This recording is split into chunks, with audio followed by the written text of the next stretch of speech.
All right, so let's begin with the prayer. prayer. Master of all worlds, highest power, merciful parent of compassion, in your presence, eternal one, source of strength, for us, as you have been for our ancestors. we Very humbly acknowledge you. What are we? What is our life? That you have done such great kindness to us. Therefore, we place our appeals before you, so that you may forgive and absolve us of all our faults and failings. Let our faults never become barriers between us and you. And may it be your desire to prepare our hearts to feel awe and love for you. May you listen to these words of ours, and you open our encumbered hearts to the mysteries of your Torah. May this our study be a source of pleasure before your throne of glory, like sweet incense. May you shower down upon us the light of our soul source in all the ways by which we define ourselves. May the sparks of your holy servants, whom you have revealed these words to the world, shine and sparkle. May their merit, their ancestors' merit, and the merit of their Torah, their innocence, and their holiness, stand for us, as to prevent us from stumbling when we study these words. In their merit, may our eyes be illumined by what we study, as in the saying of the sweet singer of Israel, open my eyes that I may gaze into wonders of your Torah. May the words of my mouth and the thoughts of my heart be acceptable to you, my rock and my redeemer. For it is the Eternal who grants wisdom. It is from his mouth that knowledge and understanding issue forth. Na na na na na na na na na. Ah na na na. Na na na na na na na. Ah na na na. Ah na na na na na. Ah na na na na na. Ah na na na na na na na na. Ah na na na na na na. Ah na na na na na na na na. Ah na na na na na na na. Ah na na na na na na na. Ah na na na. Ah na na na na na na na. Ah na na na. Ah na na na na na. Ah na na na na na na. Ah na na na na na na na na. Ah na na na na na na. Na na na na na na na. Ah na na na na na na. Ah na na na na na na na na. Ah na na na na na na na na na na na na na. Ah na na na na na na na na. Ah na na na na na na na na na. Ah na na na na na. Ah na na na na na. Ah na na na na na na na na na. Ah na na na na na na. Ah na na na na na na na na. Ah na na na na na na na. Ah na na na na na na na. Ah na na na. Ah na na na na na na na. Ah na na na. Ah na na na na na. Oh no no no no no no oh no no no no no no no no no oh no no no no no no oh no no no no no no no no no oh no no no no no no.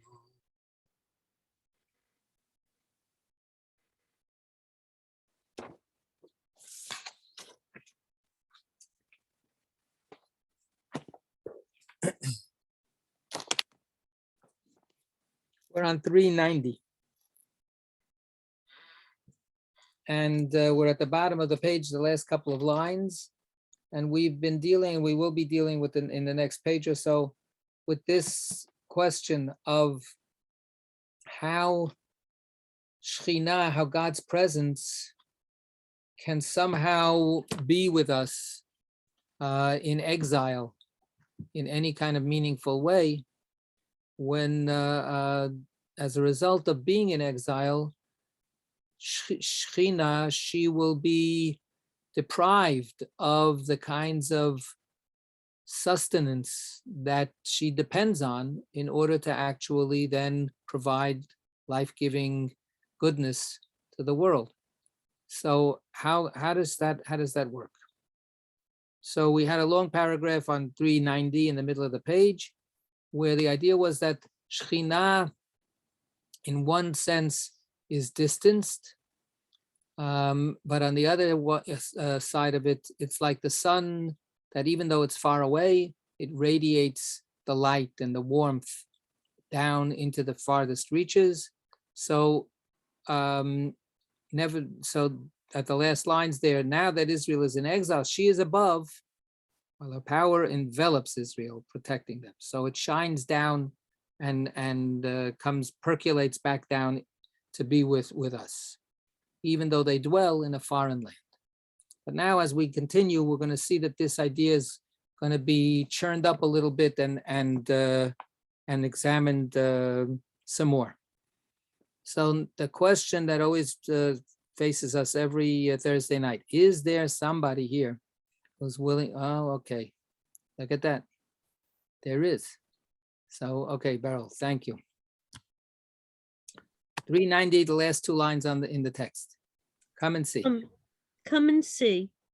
Shekinah above, Shekinah below, Shekinah above in 12 dominions, holy chariots, 12 supernal creatures, Shekinah below, among 12 holy tribes.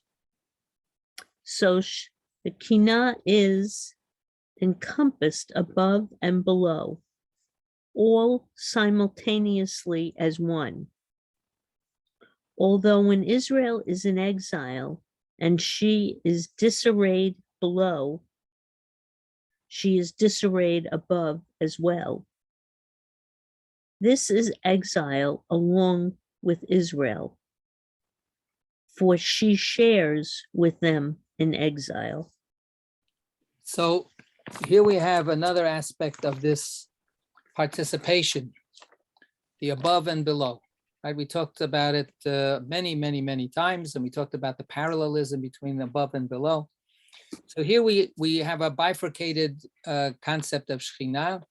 In one sense, Shekhinah is above in the divine realm. In another sense, she's down here with us. And the above and below mirror each other. So when everything is wonderful, Shekhinah is gloriously arrayed with the 12 different essential qualities of space and occupying space, right? We had that before, back a while ago when we were talking about Jacob and the 12 sons and how important it was to get the 12 sons. So the 4 directions are divided up in their own way into 3 more sub-directions, east by northeast and east, et cetera, et cetera. And all of these are the 12 spokes of the wheel of reality, or the wheel of space as it radiates out, again, a kind of radiating image.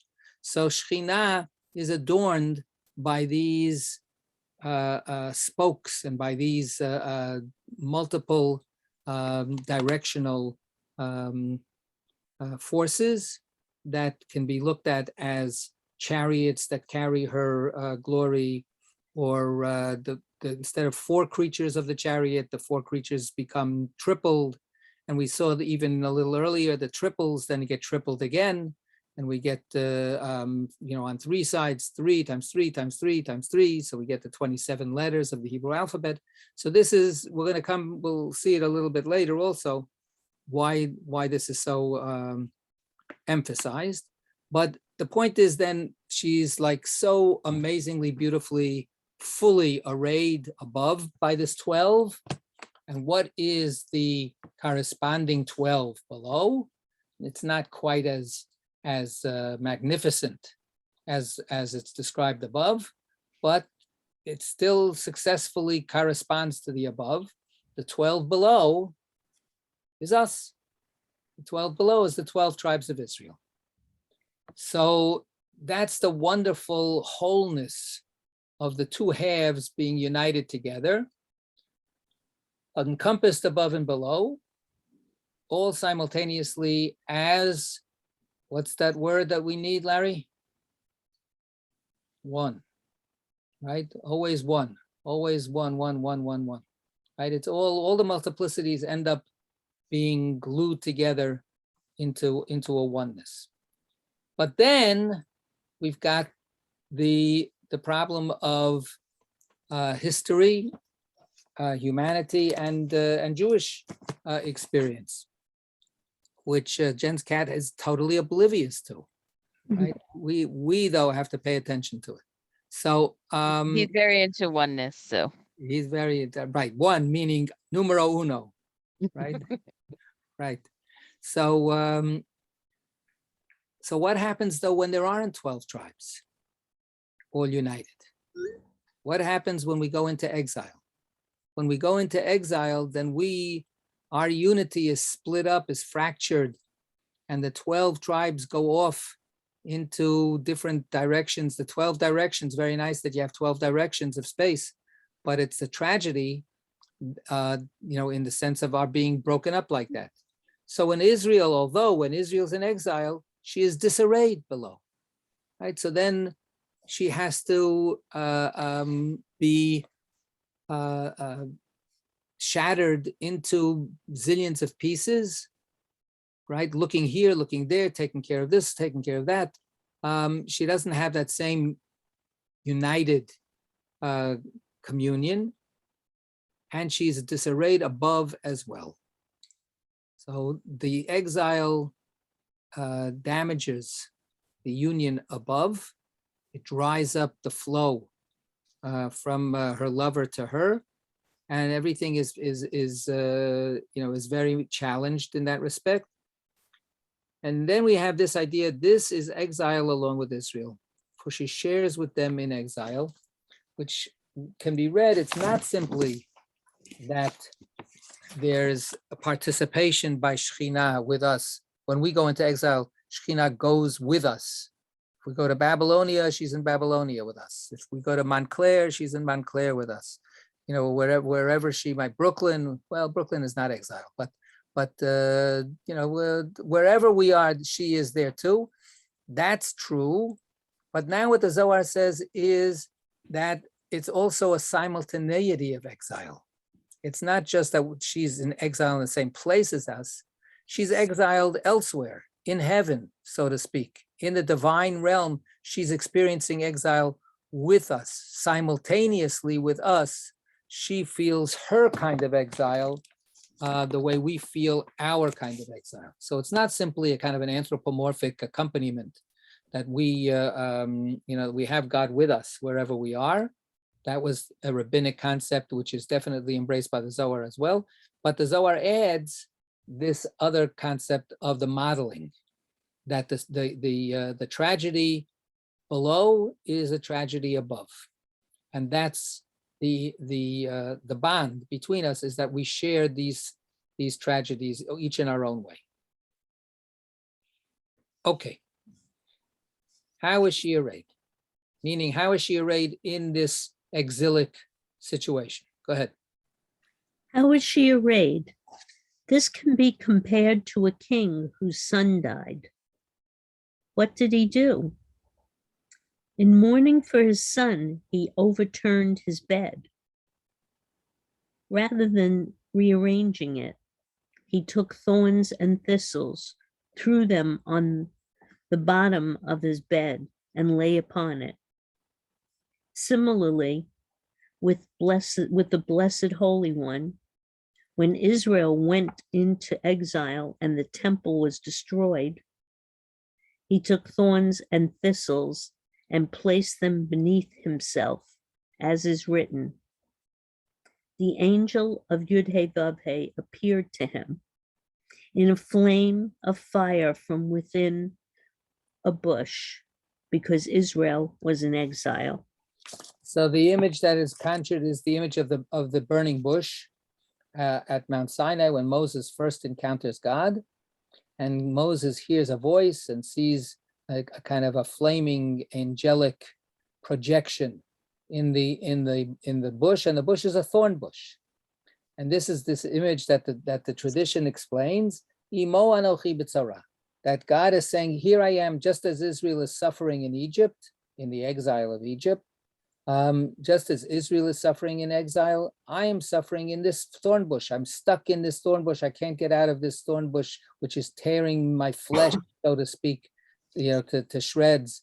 Any motion that I make is painful for me because I am just as enslaved and oppressed as you are. So this goes back, of course, to the rabbinic image. But now what the Zohar does is it expands it, and it says not only at that moment in history, right before we were redeemed from Egypt, but that's the paradigm for every exilic situation. And the example that they give is when the king is in mourning. The king, of course, is God. When God is in mourning, because things tragedy has befallen him and his children, then how does God react? So what we have here is a traditional image that's then expanded. The traditional image is called kfiyat hamita. Kfiyat hamita means overturning, flipping over the bed. And that's an image that's mentioned as a natural custom of mourning in the Talmud. So in rabbinic times, that's what people did. The way we sit on a low chair, and they wouldn't sleep on their bed, the regular bed. They would turn their bed, flip it upside down, and it would be less comfortable. And that was one way that they expressed their mourning. They would sleep on their overturned bed. And our other, as the commentators, I'm feeling a sneeze come on. As the commentators point out, one of the other things that we do that is supposed to have come out of that idea is the covering of the mirrors. Covering of the mirrors is not mentioned in the Talmud, but the idea of a kind of a topsy-turvy upheaval of one's physical comfort is expressed through the idea that we're not going to be concerned about our creature comforts. We're not going to be concerned about pulling ourselves into a presentable state. So all of these come out of the practice of turning over the bed. But the Zohar adds this other part, which is not mentioned in the Gemara, and that is that then the mourning parent, the parent who's in mourning, throws thorns and prickly branches and twigs onto the bed, so it becomes like a hair shirt, right? Or like sleeping on a bed of nails. It's not just that the bed has been turned around and it's not comfortable, but it's actually physically painful to sleep on the bed. God is the mourning parent, the parent in mourning, M-O-U-R-N. The parent in mourning is actually torturing themselves. They're actually afflicting themselves in their grief. So how does this metaphor, or how does this image, this poetic image, reflect back now on what the Zohar is explaining about Shekhinah and Israel in exile and the suffering?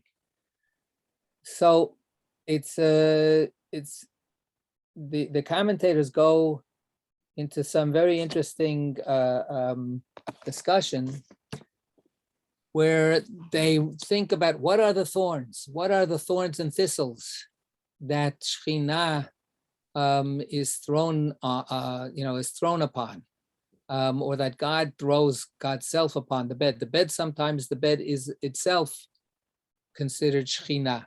When Jacob gives his final blessings to the children of Israel, to his own children, and then it says he drew his feet up on the bed. So the rabbinic image, and then the Zohar follows from that, is that's his, when he dies, he communes with Shekhinah. So the bed has an image of this feminine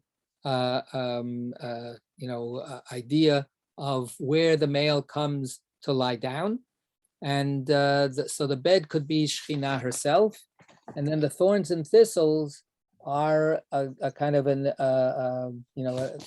extra awful, painful covering for Shekhinah. And the word that's used again and again in the commentaries are klipa, right? And klipa is a standard traditional Kabbalistic term for the outside covering of the fruit, or the outside covering of the nut, right? That you have to smash the klipa in order to get to the meat of the nut.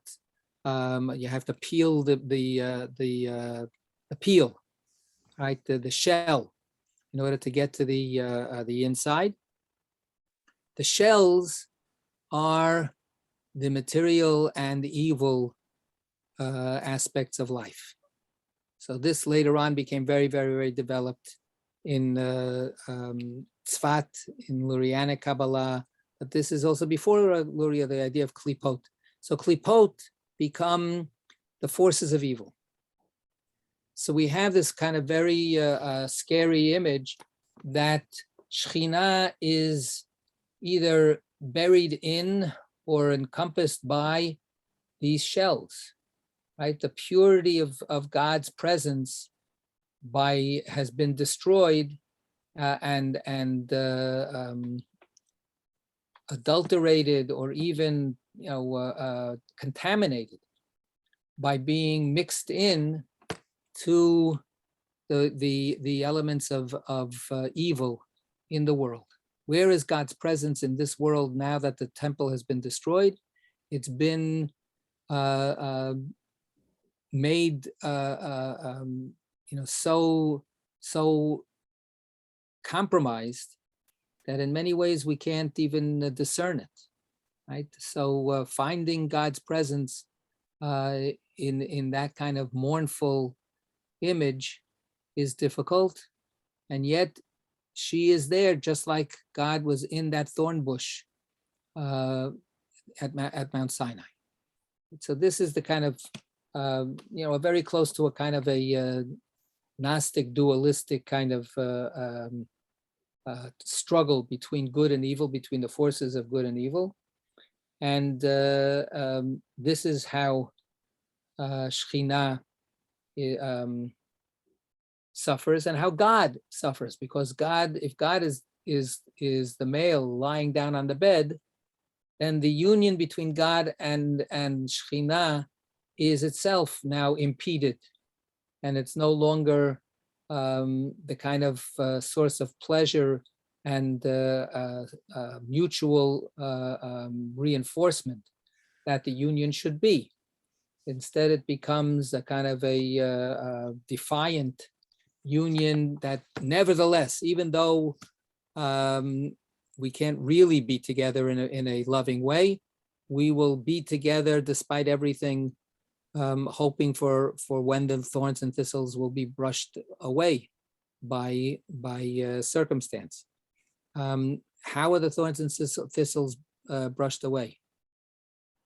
How do we get those thorns and thistles out of torturing God and everything that God is stuck with? How do we liberate God?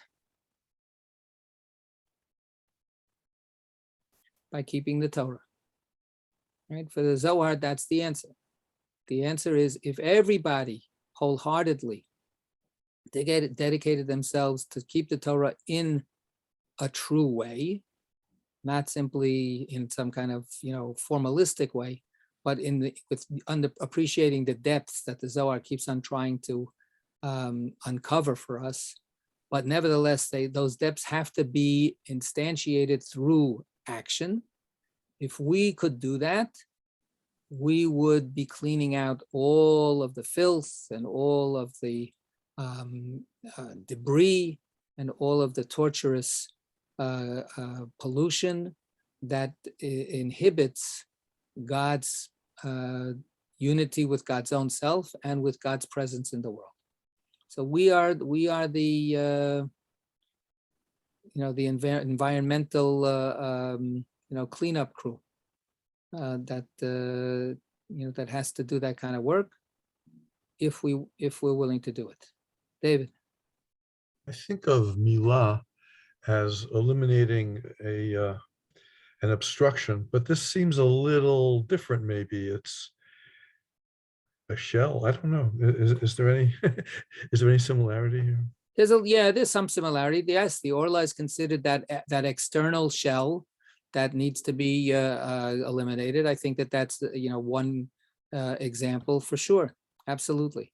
There's a famous story of the arch heretic of Rabbinic Judaism. That was Elisha ben Avuya. Elisha ben Avuya was a great rabbi who went to the dark side. And he became a heretic, and he became a Roman collaborator, and different stories, that he, ended up actually trying to destroy Jews and so on. He became, and here was this guy who started out, in his career as a hugely respected sage. And he is, this central mythic, character representing, how is it possible that the Torah sometimes doesn't achieve what it's supposed to do when somebody is immersed in the Torah? So, and he becomes called Acher, the other one. His name is not mentioned, symbolically. But in terms of his actual teachings, we have very few teachings of his recorded. And that's understood by some people as being that there was a ban on engaging in what he was doing. But there was one sage who was one of the greatest sages of the rabbinic period, of the time of the Mishnah, a student both of Rabbi Akiva and of Elisha ben Avuya. And that was Robbie Mayer. And Robbie Mayer didn't give up on his teacher. He studied with Elisha ben Avuya when Elisha ben Avuya was still, a reputable and respected and admired sage. And then after Elisha ben Avuya became a heretic and an enemy of Israel, the story goes that Rabbi Mayer would still accompany him, would walk with him, and study Torah. So Elisha ben Avuya would say, well, as far as I'm concerned, this is all garbage, but for you, I'll tell you what the Torah, means here and so on. I'm getting a little carried away with the whole story of Elisha ben Avuya. It's a very fascinating story, but the point that I wanted to bring up here is that they asked Rabbi Mayer, how could you do this?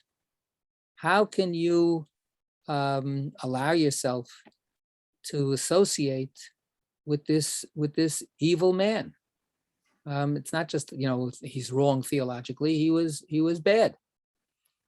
So he said that I take the fruit and I throw away the shell.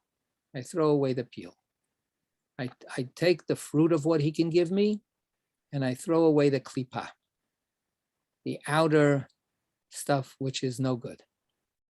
So this is this image in that language is already in rabbinic tradition, right? That's what's understood here as well. There's a mixture, right? After all, that's the way fruit and nuts actually are naturally created, right?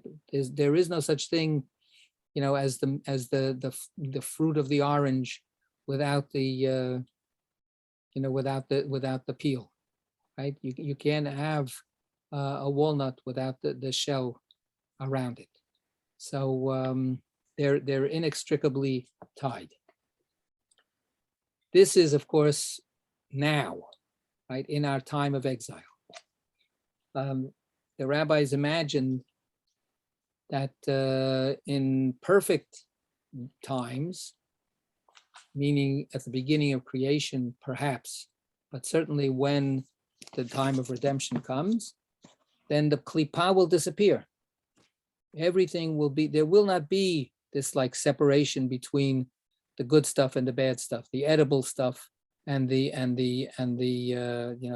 garbage. It'll all be good. We have a phrase at the beginning of this creation story that God said, "Let there be eitz oseh pri lemine." Let there be trees that make fruits all according to their type. The rabbi said, and originally God's plan was that the tree itself, you could take a bite out of an apple tree. You could take a bite out of the tree. There would be no difference between the tree and the fruit. But then reality came in and made these differences. So here Shekhinah is living in the midst of this kind of messed up reality, but she's doing the best she can.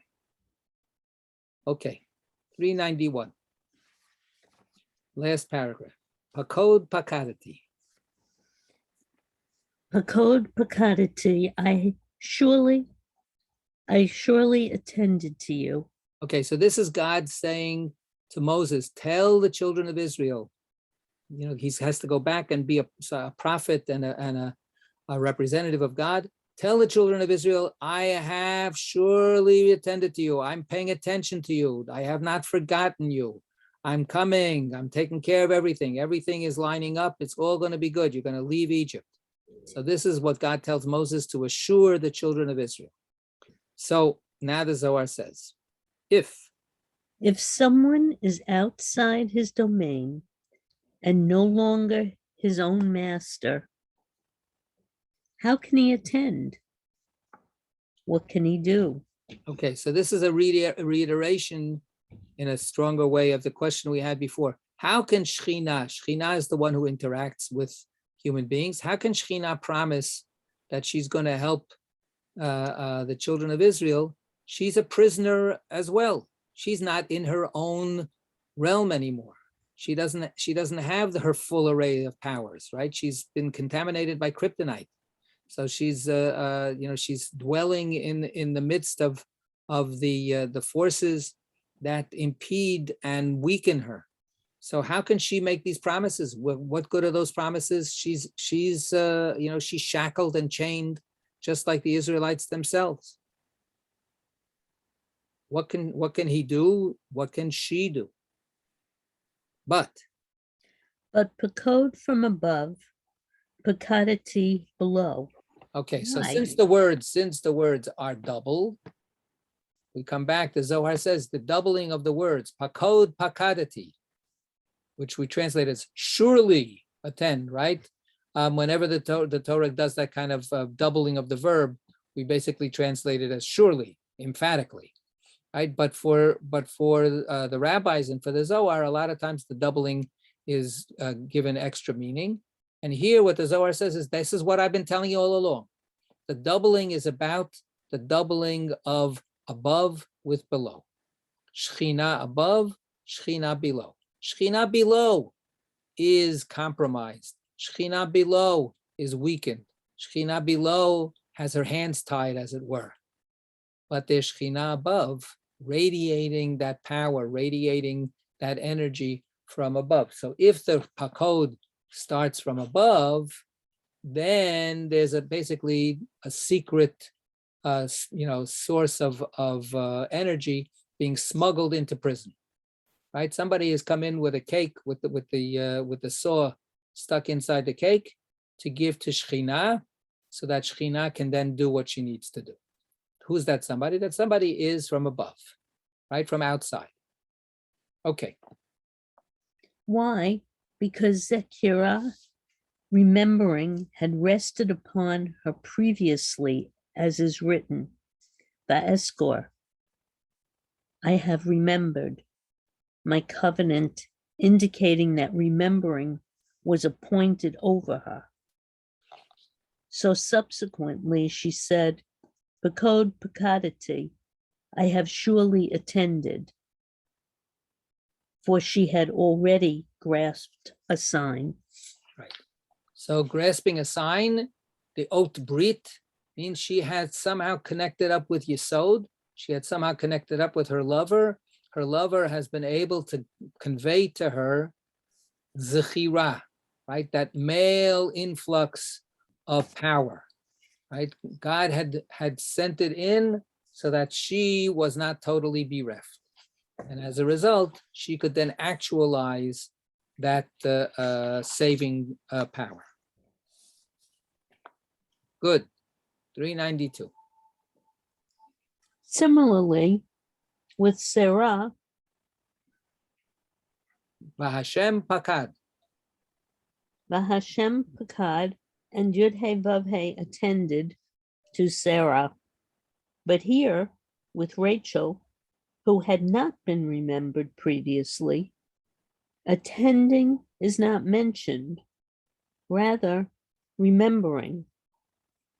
All is encompassed within remembering in the mystery of the flux of destiny. Right, so this is rounding it all up back to where we started from. When the verse says that God remembered Rachel and then she gives birth to Joseph, and we ask why remembering is the verb here, and with Sarah it was attending, pakod instead of zachor. So the answer is with Sarah, the zechira happened before in the brit, right? When God makes the brit, the promise, the covenant to make sure that Sarah will have children. And then the pakod is simply, okay, now it's the time. Okay, time is up. It's time to actually now fulfill that zechira that we had before. So here, though, says the Zohar, with Rachel, it has to say the zechar because it never said it beforehand. This is the beginning of the process of Rachel having the blessing of being able to have a child. And Rachel is, for the Zohar, the human incarnation of Shechina. Right? So this is that model which later on becomes so important as we talk about the exile of Israel that happened later. Here is the first infusion, so to speak, of God's force into Shekhinah to be able to create, remember all the stuff we had before, to be able to create those 12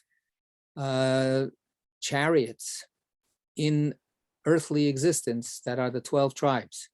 What was missing was still Joseph and then eventually Benjamin, right? So we talked all about that before, and this is now God initiating that process. Okay, any comments for this section up to here? Okay.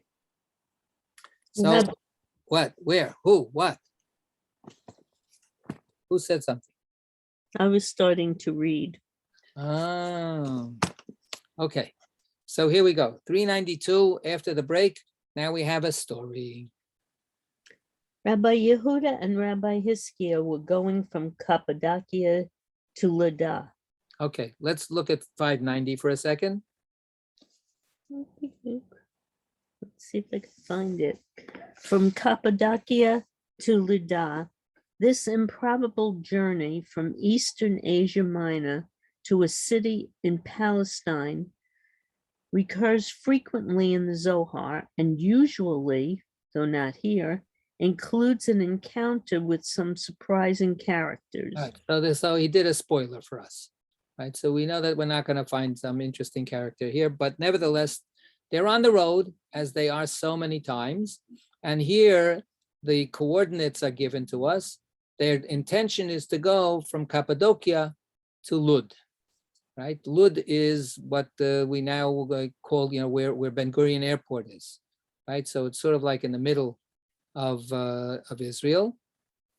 And Cappadocia is a name to this very day of a region in the interior of Turkey, right? Asia Minor. So the idea that they're walking from there to there is a little, hard to imagine. What he says is, of course, this is mentioned more than once, this trip. This was one of the proofs that Gershom Shalom adduced back in the 20s to show that the Zohar doesn't know anything about the land of Israel, and that the Zohar must have been written in Spain, and they made a mistake. They were reading something in the Talmud, and they didn't understand it correctly. So clearly, he was debunking the traditional idea that the Zohar was written in the land of Israel. So he says, because nobody in their right mind who knows anything about the land of Israel could have possibly, written such a sentence. His main opponent in the Haredi camp at that time was Rabbi Reuven Margoliot, who was the editor. This is a page of the traditional Zohar, the modern edition that most people use. Sefer Zohar me'atayim eitatana haloki, Rabbi Shimon Bar Yochai. The Zohar, the book of the Zohar, from the divine Tana, divine teacher, Rashbi, Rabbi Shimon Bar Yochai, right, etc., etc., and it has different commentaries. And this is all put together by Reuven Bar Moshe Margoliot, right? So he created what is the most commonly used edition of the Zohar. It's based on the Vilna edition, doesn't matter. But he was a scholar who lived in the first half of the 20th century, and he knew everything. He was very upset with Gershom Shalom because he really felt that Gershom Shalom was an evil heretic, like Elisha ben Avuya, destroying the beliefs of the Jewish people. And for him, the Zohar was a holy book that was really literally created by Rashbi and his circle. And so he went to war against Gershom Shalom. And he tried to prove that there was a town in Israel named Cappadocia, so that you shouldn't think that they were walking from Turkey to Israel. But no, if you really knew, Gershom Shalom, take that. If you really knew the Talmud and you really knew the land of Israel, you would know that there's this little town, called, New Amsterdam, or something, Cappadocia, that was, in the land of Israel itself. All right, I'm going to do another spoiler alert. Did they ever get to Lud? No. In the story, they never get where they're supposed to be going to. Okay, this is where Beckett got all of his ideas, about all of his plays and so on. All right, so Beryl, back to you. Am I in 590 or on Yes, in the top? notes. Go ahead. Okay. The itinerary seems to be intentionally fantastic, though perhaps the authors imagined that Cappadocia was a Galilean village near Sepphoris, But based this is Margoliouth's argument. based on the phrase Cappadocians of Sepphoris in Jerusalem Talmud, Shavi'it, 9.5, 39a. according to a dream interpretation in Bereshit Rabbinah, Rabbi, Yeah, Cappadocia is not far at all from Palestine. Cappadocia figures prominently in the etc., etc., etc., etc. Okay, so we have these jumbled sources that somehow or other, perhaps you could build a case that there is some kind of Cappadocia connection, whether it is a little town in Israel, or whether somehow or other there were routes and routes, roads and connections and commerce or whatever it is back and forth between the two. But in the end, there is absolutely no significance to this description of the route. It means nothing. So it's just this very nice little, detail that adds a little verisimilitude to the if the Zohar didn't know anything, they would just, and they were walking, around. But we give it this little extra tantalizing detail, and it becomes, Matt says it's a fantastical image, but it actually is presenting itself as, look, I can tell you exactly where they went from and exactly where they were going to. So believe me, I know all the details of this story. Yeah, David. I did a quick look. The distance is about 700 miles, which is like going from here to Chicago. Could you walk it? Sure. Right. I don't see why not. Yeah. Why don't you organize a shul trip? Yeah, right. There you go. All right. Larry's with you. Okay, good. So they're walking along. But now we get another detail. Rabbi Yehuda? No, that's not where I am. That is where I am. Okay, Rabbi Yehuda and Rabbi Hiskia were going from Cappadocia to Luda. Rabbi Yehuda was riding and Rabbi Hiskia was on foot. After a while, Rabbi Yehuda dismounted and said, "From here on, let us engage in Torah, as is written, Havu. Render greatness to our God." He replied, "If we were three, this would be fitting, for one could speak and two could respond."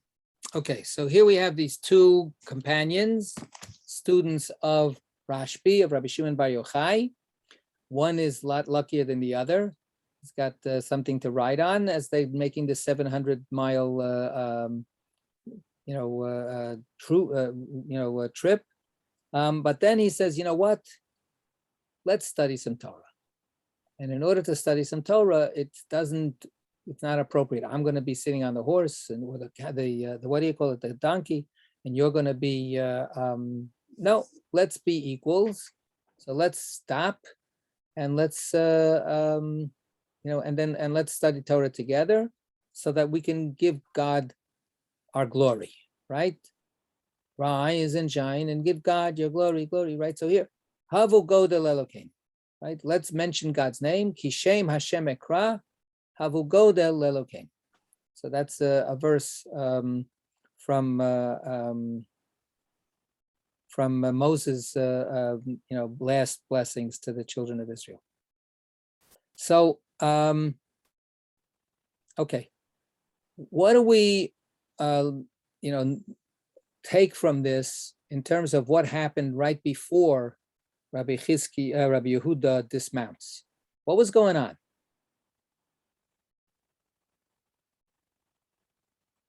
Nothing of significance. That's the point. No Torah. No Torah. They're just trudging along, One of them happens to have an animal, and one of them doesn't. So we can imagine they're not exactly making very good time. And if you had a soundtrack, one of the glories of film is those crunchy sounds that you get in movies when people walk along, or right, or the animals, like in the westerns. It's always, you hear the wheel creaking, and you hear the I love that stuff. So anyway, that's what we have here, right? What we have here is a picture, a scene that is set first with the two friends just going. So this is something that I never tire of pointing out, because always we skip to the Torah. We skip to what does the Zohar say about the soul? What does the Zohar say about the land of Israel? What does the Zohar say about God? Or whatever. Look, they're always talking Torah on the road. No, they're not always talking Torah on the road, right? Until Rabbi Yehuda got off his high horse, they weren't talking Torah. They were just being together. And that's something that we shouldn't forget. We shouldn't ignore that completely. Couldn't you make an argument from an equity perspective that you got to get off your high horse in order to study Torah? You got to be on the same level. It's hard to talk when someone's up here and the other one's down there. Right. I sort of tried to quickly say that before. Absolutely. I think that's part of it, for sure. For sure. Yeah. Yep. So, and he has to do it, right? Rabbi Yehuda has to be the one to give up his donkey ride in order to do this. It wouldn't be appropriate for Rabbi Chizkiah to say, hey, let's study Torah. And Rabbi Yehuda goes, excuse me, I'm having a very nice ride here, with my 500 horsepower, Tesla, whatever it is, and you want me to stop and be equal with you to study some Torah. So it has to come from Rabbi Yehuda, right? That would be, also to remember, right? That he's suggesting this. And then you get this, somebody just raised their hand. Who raised their hand? Did I miss it? David, yeah? Are these men peers? Yes. Or students, one or the other? Or? They are peers and students. They are equally students of Rabbi Shimon Bar Yochai. Right? They're part of the elite chevraya, the companions that are part of the inner circle. They, with Rabbi Shimon Bar Yochai, they constitute the 10 special human beings on earth engaged in this holy endeavor of living and speaking Torah. Just like there are 10 sfirot, they are part of this sacred cluster of 10. And is this Rabbi Yehuda Hanasi or a different? No. Different. No. Yeah. Yeah, Larry. I mean, since the pasuk that they say Kishem Hashem Ekra is this what you say right before the Shmona Esrei? Couldn't it be that some people say it be right before the Shmona Esrei, but not everybody. That they would be he's saying let's daven mincha. I don't know. No. He says explicitly, let's engage in Torah. Let's study. Right. So but what Rabbi Chizkiah challenges him with is this the right verse to be the verse for calling us to study Torah together? So he says, when it says Kishem Hashem Ekra Havogod Elokeinu, if we were 3, this would be fitting for 1 could speak and 2 could respond. The beginning part of the verse, do we have it in 592? Yeah. So look at the full verse. Barry, you got it, 592. Avu, render greatness to our God. The full verse reads, when I proclaim the name of Yud-Heh-Vav-Heh, render greatness to our God. Rabbi Yehuda said, where do we find that a blessing before? Reading, the Torah is ordained in the Torah. Right. How do we know from the Torah itself that you should recite a blessing before reading Torah? Right. We have everybody that gets an aliyah, comes to the Torah, says Baruch Hu Hashem, Baruch Hashem, Baruch Atah Hashem. Right. So you make a blessing before the aliyah, and then make a blessing afterwards. So this is a statement in the Gemara that says, well, blessings are rabbinic inventions. How do we know from the Torah that you're supposed to make a blessing before reading the Torah? So the answer is, because it says, when I proclaim the name of Yud-He Vav-He, render greatness to our God. In Kabbalah, Torah is pictured as one continuous divine name. Now it's by engaging in Torah, one celebrates and glorifies God. right. So now let's go back to so let's assume that this verse, it works well for, when calling out God's name is calling out the Torah, reciting the Torah out loud, and then adding glory to God, studying the Torah. But let's see in the verse, there's a speaker, right? When I call out God's name, you render greatness and glory to God. So the Havu is the speaker is addressing another addressee. How many people are being addressed by the speaker? At least two, because it's plural, right? So there's a speaker and then two addressees equals three. So Rabbi Chizkiah says from that verse, what we have is that you need three people. You need a caller, and then you need two people to respond. So that would be so much better for us. We're only two people. So then Rabbi Yehuda presumably answers. He said, back on 393. He replied, if we were three, No, no. that's what we did. He replied, if we were three, we read that. Oh, so we're on the next page. He Yes. said, this applies only to blessings, since one utters the name of the Blessed Holy One, while two respond, as is written, when I proclaim the name of Yud-He Vav-He, render greatness to our God. When I proclaim the name of Yud-He Vav-He, the one who blesses, render greatness to our God. Two others. But with Torah, even two can render the potent greatness of praise of Torah to the Blessed Holy One. Right, so here we have the distinction that we're talking about two different things here. The idea of having three people, that is what we call in our modern practice it's called Amazumin, right? When we have three people who have eaten together, then one person leads the benching and the other two people respond. Then we have in our benchers, if you have 10 people together, that's the parentheses, then we add an extra reference to God's name, because you can't do that without 10, without a minyan, right? The same way that you can't do the Kedusha in prayers without a minyan, etc., etc. So, but the three is a quorum for thanking God together after you eat a meal. So for blessing, the blessing of Birkat Hamazon, then we have three. And less than three, each person is on their own.